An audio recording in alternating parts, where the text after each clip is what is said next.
Good afternoon, everybody. It's your man AG here with another segment of Making Moves with AG.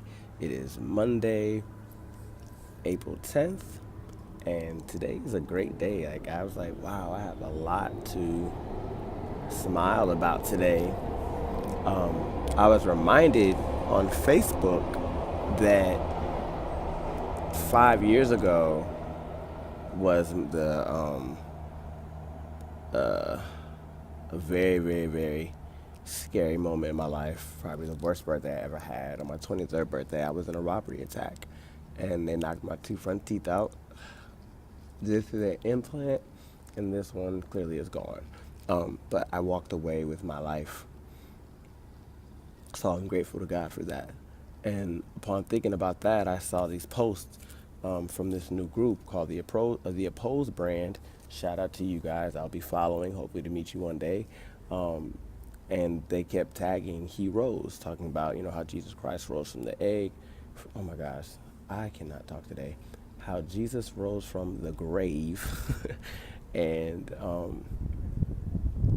seeing that Easter is coming up, I was like, oh my gosh, thinking about how Jesus rose from the grave, and how for those of us who believe in him, because Christ is alive in us, we have that same resurrection power to rise up from any death-like situation. And I've been able to walk away from a lot of those situations. So I'm just, I'm very happy today. I'm smiling in the midst of things going on in my life. I'm just happy. But with that being said, today's um, today's segment will be about opening up and reaching out. Yes, that is today's move of the week, is opening up and reaching out. So we got to kind of have a twofold, yes. So a little story about me. I have grown up to be very prideful, unfortunately. It runs deep in my bloodline. So with that being said, I kind of do things on my own, and I prefer it that way. Just not saying no one else can help me. I love help. It is just hard for me to ask for it. So I'd rather just do things on my own, which puts me in a bind because I realize, we can't do things on our own. We're not supposed to do things on our own. We're supposed to work together. The highest level of, by Stephen Covey, has the book, Seven Habits of Highly Effective People. Please get it. In that book, he talks about how the highest level of, the highest habit of a successful person is being able to be interdependent, not independent. And, in society today where we are constantly being encouraged to, independence is where it's at. Oh, I can get my own things, my own car, my own clothes. I got 3, 4, 5 jobs. I got this money. I got that. Independence might be attractive to the superficial, but that doesn't make you successful. Being able to serve others and help others and work with others to help contribute and make the world a better place, that is what makes us successful. So with that being said, I have a huge challenge asking for help because for me, I feel like I'm a burden. And I don't want to be a burden on someone else. So, when I'm in a bind, when I really need help, like, this past year that I've been in, it's been very hard because I don't want to intrude on anyone else's life, but I know that there's so many people who are willing to help, just like I'm willing to help others. At a drop of a hat, I am so willing to extend myself, even when it's my last, to help somebody else get to where they're trying to get to. Hence these videos, taking my situations that I've gone through and flipping them to help inspire you and yours as you guys are watching.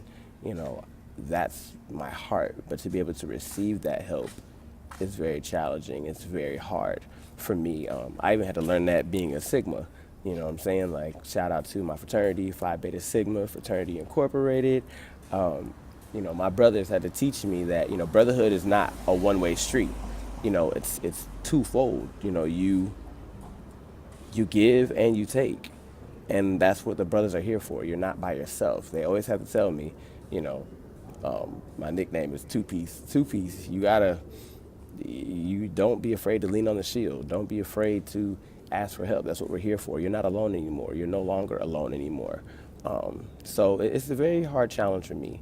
Um, I grew up feeling like a burden a lot anytime I would ask for help. Hence, I never really asked. I just kind of just did as much as I could on my own and waited to the last minute to ask for help because at that point I couldn't do anything. And, my extension to you all is, first of all, when you open up your mouth, you are releasing so much out of you.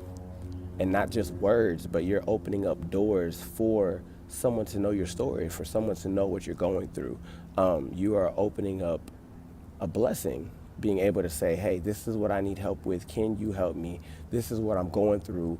Do you have any advice? This is, what I'm dealing with. What would you do about it? Being able to open up to loved ones and close friends and opening up to God about everything.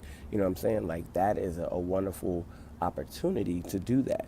So, opening up your mouth and your hands, you know what I'm saying, to receive is just as powerful as being able to give. And sometimes people do one more or the other. They just take, and they don't ever give. But in this situation, I'm speaking to those who give, and don't know how to take. They don't know how to receive. Don't let that be you.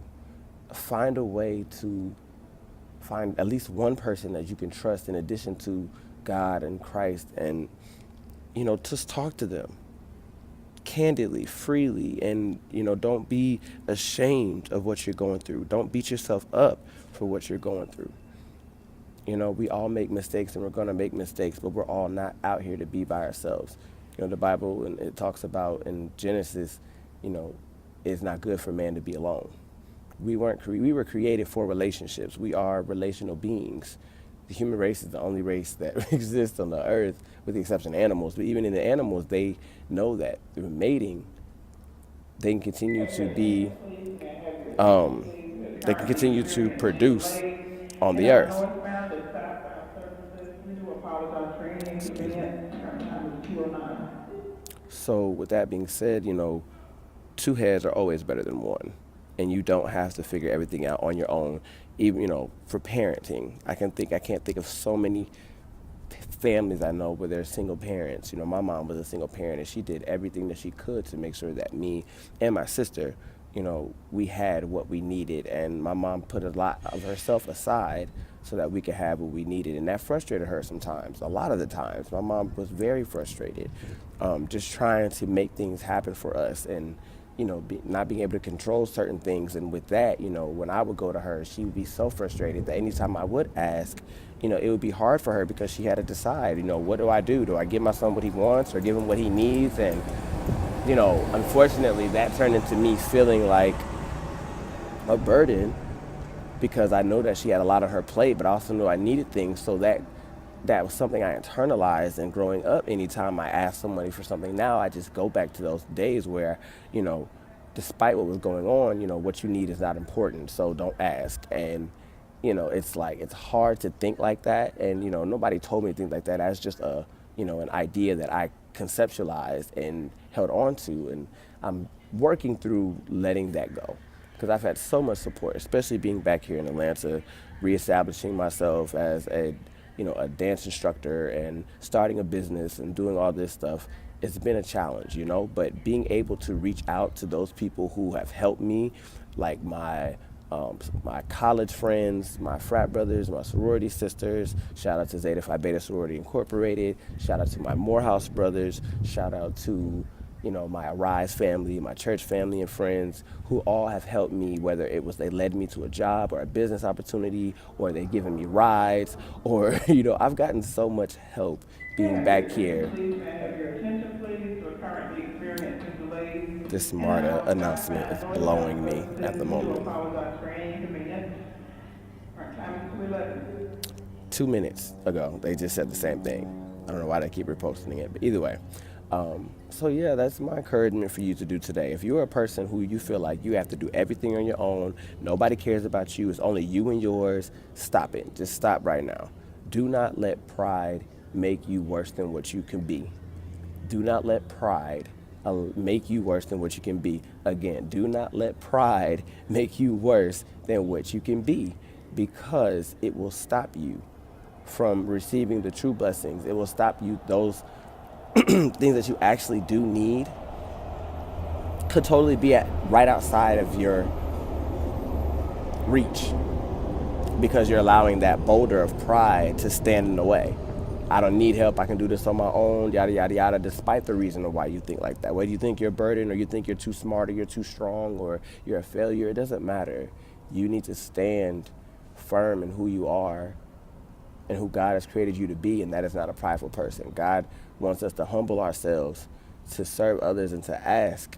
You know what I'm saying? Like when you give, you'll be able to receive as just as much. Like God is waiting to give you what you need, what you really, really need according to his riches and his glory, not based on what you can come up with.